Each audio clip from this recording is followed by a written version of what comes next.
So hi, welcome back to another part of my Seahorse and mixed reef tank.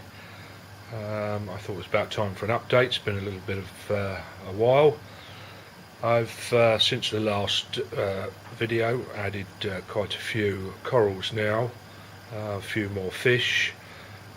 My Erectus seahorses have spawned once, but unfortunately none of the young survived because I was not prepared for it. I have also added and have been running a bioball reactor very successfully, in fact. I'll show you that in a bit. So I think the best thing is I'll have a quick whiz around the display tank, and then we'll move on to the reactor. So I had some nice comments before when I did a little bit of a tour around the display tank, so I thought I'd just do something similar but with some of the updates. Things have sort of got moved around a bit, as they do, but the kind of notable updates really are I have 6 heads of Duncan coral. Just move around the side here, maybe a better shot, which are just in here, about half the size of this 2 months or so ago, so they're doing very well. In fact, just on the side, you probably won't see, of the larger one right at the bottom, there's a new bud, a new head coming. Thank you, Gobi, for swimming through the picture. There he is again. A recent purchase is Elegance coral, which is down here. Chalk Gobi still wanting to be star of the show. It's not quite fully out at the moment. It's only been in there about 24 hours, so fairly new. I have a couple of fan worms. One's out at the moment here, you can see. Slightly different type of xenia in here. It's kind of stripy, quite nice looking. A torch coral here, which is really doing well. It was about half the size of this when it went in, I don't know, 6 weeks ago or something like that. Really doing well. Very pleased with that. Doesn't seem to be giving my seahorses any grief, so that's pleasing. What else have we got? We have this, I believe, is a piece of chalice coral, although it was unidentified at the local fish store. I think it's doing okay. I'm not entirely sure. I'm not sure if it's losing its colour a little bit. So I'll be keeping an eye on that, see how that goes. I can't find out all that much about them as to their needs. Maybe someone can help me out there. You saw, actually, I just passed here my toadstool. I am suffering a bit, considering all my LPSs are doing really well. My leather corals have all diminished quite badly, and as you can see, my toadstool here is not looking healthy at all. I've talked to local fish shops, looked on the internet, not really found anything to be helpful, because basically they're bulletproof and you can't kill them, but I seem to be having trouble with those, whereas I don't with any of the perceived more difficult corals.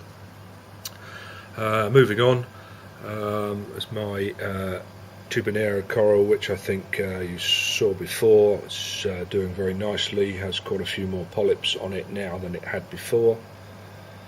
I have some 2 candy canes here, again coloured up nicely since I got them, and extending well. What else do we have here? My sun coral still doing fine, comes out and feeds most days. Oh yes, down here, just past all the mushrooms, I have a new acquisition, or several here actually. Oh look, the goby's back. There's two Maximus clams here, a golden one on the left and a blue on the right, about 2 inches I suppose, 1.75 inches, something like that in size. Again, only in the tank about 24 hours, so we'll see how we get on with those. Next to what I think is quite a nice piece of fluorescent green open brain coral. That seems to be doing fairly well, and just behind it a piece of flower pot coral, Goniopora, which everyone says you cannot keep, it will die. I suspect they are right. I'll just move around the corner. I think it's absolutely spectacular. Hopefully I will do well with it. I'll let you know, keep you posted. So that's probably it for a quick tour around the tank. Okay, so down at the business end, not really anything much changed here, apart from installing the bio pellet reactor. This is running the D&D bio pellets. I think there's about a litres worth or so in there. I have had to top them up once. It's running in a clear tides reactor. Lot of comment about their equipment. It's been fine, a bit fiddly to get the top off, and I was suffering a bit from it blocking up. There's no way to kind of reverse blow the water, but I've since changed my pipework so the takeoff, the feed for it is now coming from sort of the clean end of the sump, whereas it was coming from the inlet side. It exits out near the protein skimmer in the green pipe there, as I understand that the water should then be skimmed. Anyway, since I've installed it and it sort of broke in for a couple of weeks, I think it's been truly remarkable. The hair algae situation that I was starting to get in my tank has very nearly disappeared. I do have some sort of higher forms of algae growing in the tank. You probably will have seen them in the previous shots, which I do have to weed every now and again. But generally I think it's been a very positive addition to the system.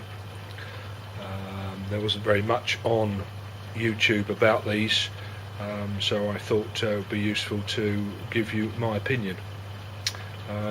Not much more to say about it. Okay, so that's a quick update. Hope that was of interest to you, and